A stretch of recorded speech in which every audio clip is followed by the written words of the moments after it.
why IUL is a bad investment. Get ready. In this episode, you may be going, what? I thought that was Doug Andrews' favorite financial instrument. Yeah, it is. Favorite financial vehicle. But it's not an investment. In fact, if you call it an investment, you could get into trouble, okay?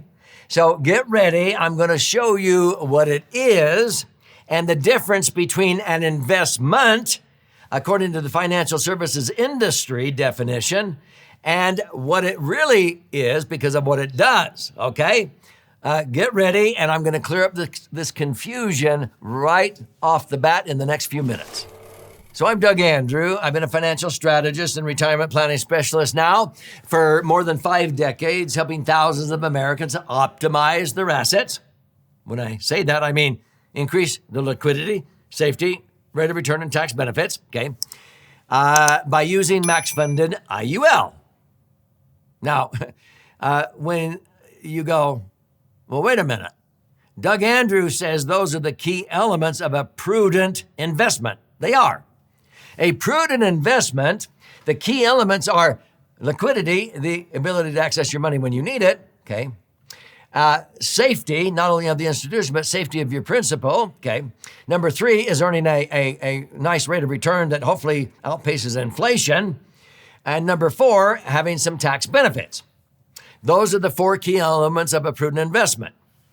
Now, unfortunately, a lot of investments do not pass the liquidity, safety, rate of return test with flying colors like max-funded IUL. But max-funded IUL is not an investment. So that's why I say it's a bad investment, because let me give you the definition.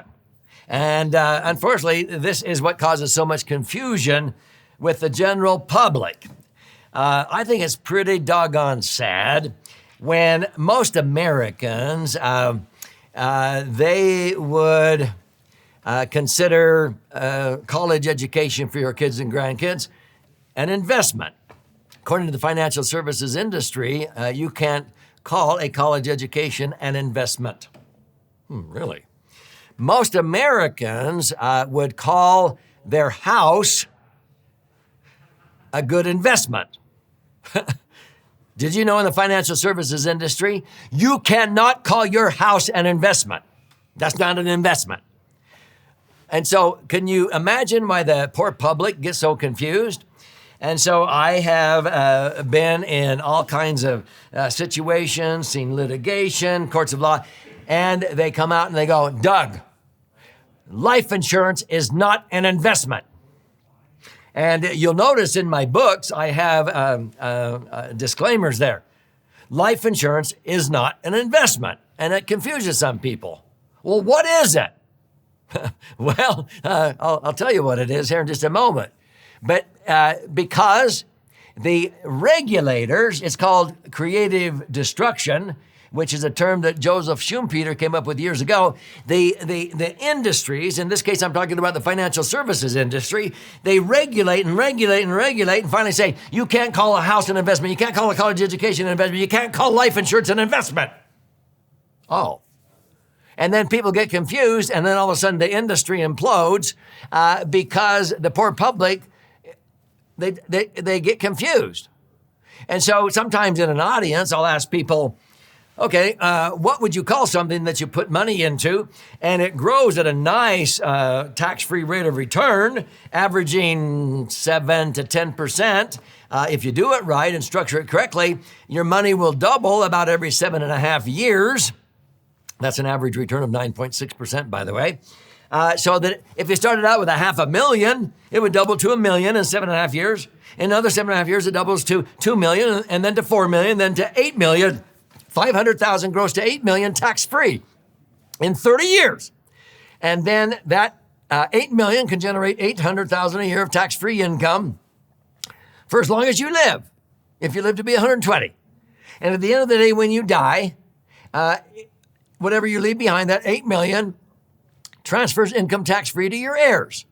In fact, it'll probably transfer more than 8 million. It blossoms, it increases in value. what would you call that? And most people say, a miracle. A godsend in this topsy-turvy world. That's right, it is a miracle. It's the dream solution. But you can't call it an investment. Isn't that interesting? Okay? So how did this all come about?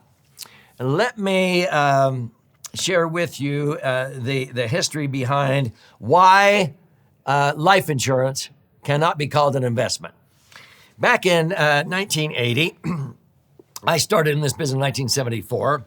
And when E.F. Hutton, who's the brainchild behind the emergence of universal life back in 1980, basically when they came out with that, prior, I was like a big buy term invest the difference component to investing the difference into mutual funds and what have you.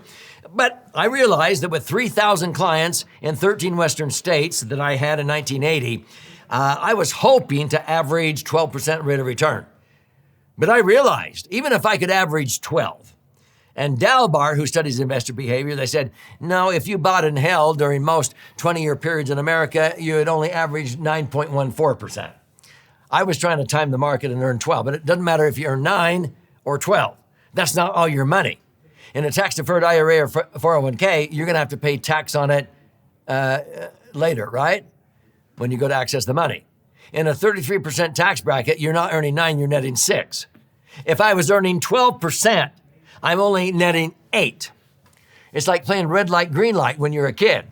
If you go, the market goes up and back and up and back, but I'm trying to take an average of 12 steps forward, but at some point I'm going to have to take 4 steps back in tax. If I had $1 million nest egg, earning 12%, theoretically I ought to be able to pull out 120 grand a year without depleting principal. But I pull out 120, I'm only netting 80,000 to buy gas, groceries, prescriptions, and golf green fees because I've got to pay a third, 40 grand in tax. If I'm an asset manager, I have to charge at least 1% in asset management fees. That gobbles up another 1%. I'm earning 12. I'm taking 12 steps forward, 4 steps back in tax, 1 step back in fees. I'm earning 12 to net 7. If you have money in the S&P 500, you earn 9, you're netting 5. But the average American that has a nest egg, when the market starts to go down, they sell low, and then they wait until the market and then they buy high. And that's what precipitated the 4% rule in the financial services industry, because the average retiree with money in the market in IRAs and 401ks is only averaging 3.5%. And so the financial services industry says, if you're only averaging 3.5%, we don't want to be sued, so only let your clients pull out 4% a year. That will slowly deplete their nest egg, but not before their LE, their life expectancy. That's called the 4% rule, which I think is pathetic. You'd have to have $1,250,000 nest egg to generate $50,000 a year before tax. After tax in a 28% bracket, you're only netting $36,000 a year or $3,000 a month to buy gas and groceries. That's ridiculous. I can show you how a max-funded IUL can generate $80,000 to $100,000 to $125,000 a year of income without depleting principal. It's not a little bit better, it's a whole lot better. Let's get back to how this all got started. When E.F. Hutton came up with this idea of max-funded insurance, it wasn't whole life, it wasn't term. Whole life was designed to be primarily for death benefit.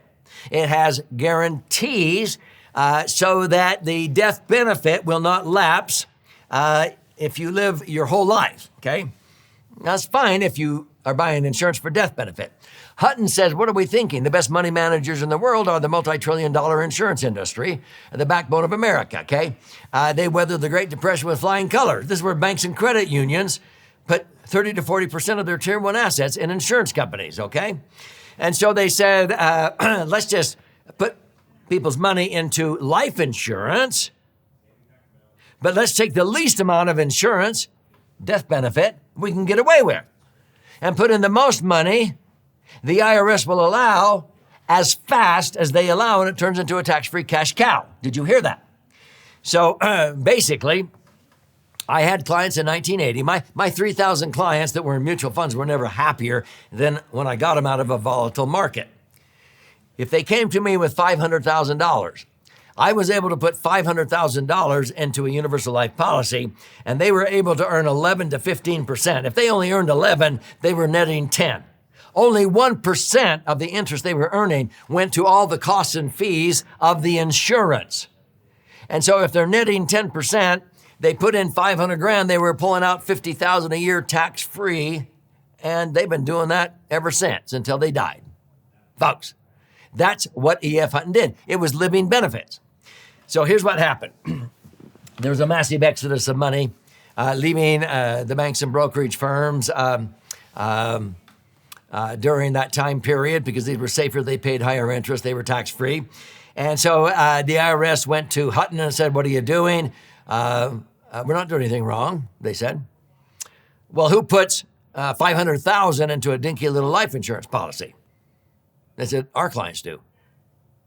Well, we think you're overstepping the bounds.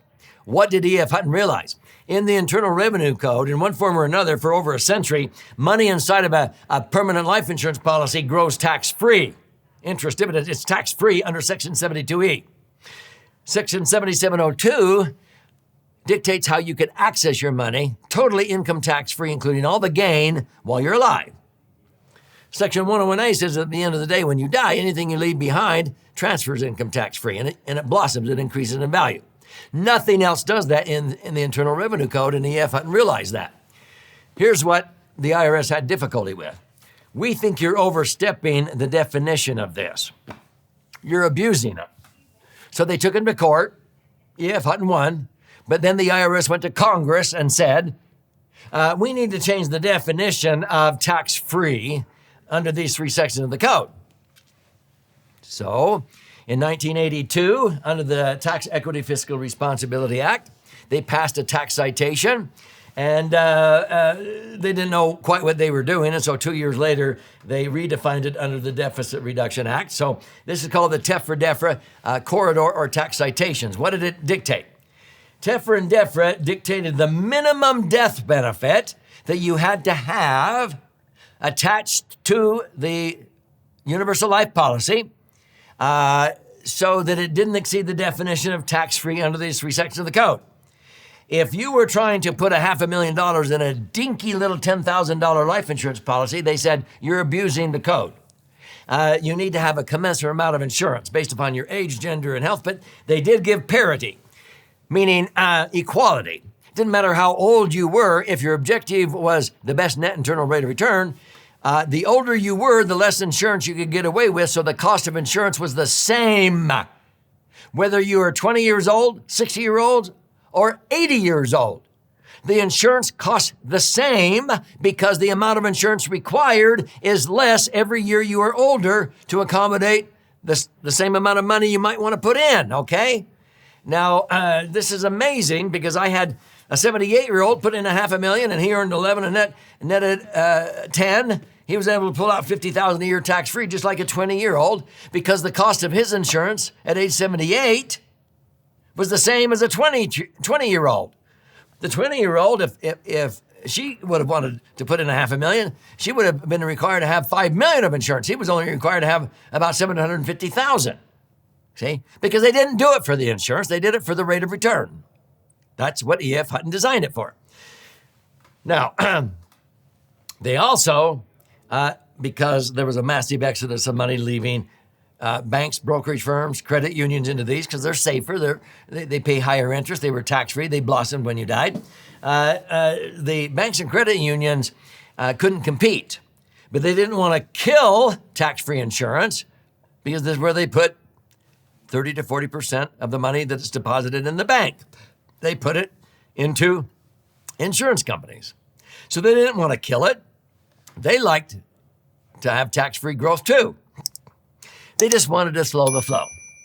They wanted to slow down so that if somebody had a lump sum of money, like $500,000, that they would only be allowed to put in $100,000 or $125,000 a year. And so it would take, 3 or 4 years before the $500,000 left the bank.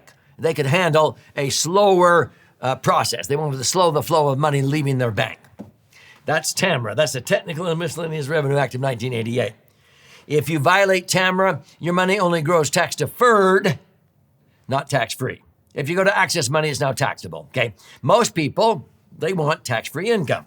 If you violate TAMRA, it turns into a MEC, a modified endowment contract, meaning your money still grows tax deferred. If you die, it blossoms and transfers tax free. But if you want to start taking out income, it's now taxable. Okay. Now, folks, here's what I'm coming around to making you understand, hopefully. If you violate TEFRA, DEFRA, and TAMRA by having not a commensurate amount of insurance or putting in the money too fast, then your money is an investment. It moves from tax-free sections of the code, tax-free insurance, over to a different section of the code, taxable, sooner or later, investments. So they defined that an investment is taxable. If something's called an investment, that means it's taxable, sooner or later. And number two, if it's an investment, that means you're subject to risk, volatility. You could lose your money. You could lose some of your principal, okay? That's the definition of an investment. If that's their definition, I don't want one of those because I can use max-funded insurance and I can have it be tax-free. So when they say, Doug, you cannot call max-funded IUL an investment, I go, I'm fine with that. It's not an investment. That's why in my books I say life insurance is not an investment. It's way better than one of those. I don't want one of those. I want tax-free insurance. Now, that's how it all came about. But let me just show you the difference, okay? Here is the Great Recession, money in the market, in the S&P 500 from November of 1999. If you were about to retire and you had $1 million nest egg in the market, your IRAs and 401ks were in the market, that $1 million nest egg dwindled down to about, $600,000 or $700,000 in 3 years from 2001 to 2003 after the 9/11 terrorist attacks. It took 4 years to make back what you lost. People had to put off retirement 7 years. They felt like they lost their future. That's an investment. My clients with max-funded IUL didn't have an investment. They had IUL. And so they didn't lose in 2001. And in 2002 and 2003, I had to move back over to the general account portfolio, and they earned 5 and 5. So they were clear up here. And when money in the market took 4 years to come back to break even, most of my clients, their million had already doubled to 2 million because it's not an investment. Investments, apparently, you can lose money. In 2008, the market went down 30 to 40% again. Our clients didn't lose in 2008 with IUL. They were cheering. Go, go, go, all you people with investments. See you later. They weren't losing a dime. They may not have made much of anything, but they didn't lose. They were up here, up here, up here.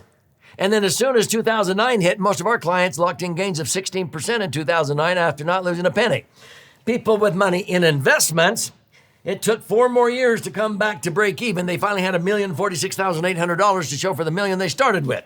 Our clients who didn't have investments ended up with $2.5 to $3 million.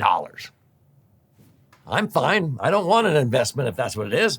Let's go back to 1975, the year after I started. If you started out with $500,000 in 1975 in an investment, money in the S&P 500 in the market, here's what investments do in the red. Up and down, like a person with a yo-yo, hopefully walking up some stairs. But up, down, up, down. Here's 2000. Here's after the 9/11 terrorist attacks. Here's after the 2008. And finally, you end up with 5.6 million. That's an investment. Okay, pretty good investment. Here is a non-investment, a max-funded IUL, 8 million. You may not have made much of anything, but you didn't lose. So what's the difference? I told you, investments are taxable sooner or later. Would you like to go through this roller coaster ride, because it's also subject to market volatility, to hopefully end up with 5.6 million, which most people wouldn't have because they panic and they sell when the market's down, and then they wait and buy in high. They're only averaging really not 9%. They're averaging about 3.5%. That's the truth. But if you could earn and get 5.6, but that's not all your money, it's now taxable. Tax deferred IRA. Now it's only really worth 3.8 million. Apparently that's an investment. I'd rather not have one of those. I want tax-free index universal life. I'd rather have 8 million tax-free and no heartburn and not lose when the market goes down. So here's an investment under the definition in the financial services industry. Here is tax-free index universal life. Which one do you want?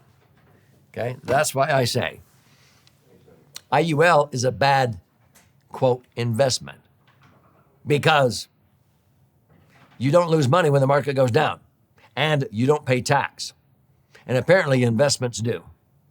Folks, if you want to learn more about max-funded IUL, I would strongly recommend you study my book, The Laser Fund. It's been flying off of our warehouse shelves. It retails for between $20 to $60 on Amazon. If you buy one on Amazon, thank you, but I'll gift you a copy for free. I do require a little bit of skin in the game. You simply go to laserfund.com or click on the link below and you contribute a nominal amount towards the shipping and handling. Okay? I'll cover the rest of that and I'll pay for the book. I'll fire out a hard copy of this 300-page book to you via priority mail. When you're in there claiming your free copy, if you like to listen and learn or watch and learn, there's those formats available for a nominal investment. You can even schedule to attend a free educational webinar that we teach on a regular basis. You can schedule an appointment to talk to an IUL specialist with no cost or obligation to see how a properly max-funded IUL knocks the socks off of investments, okay? And hopefully you'll get it. And this will be the beginning of your brighter future.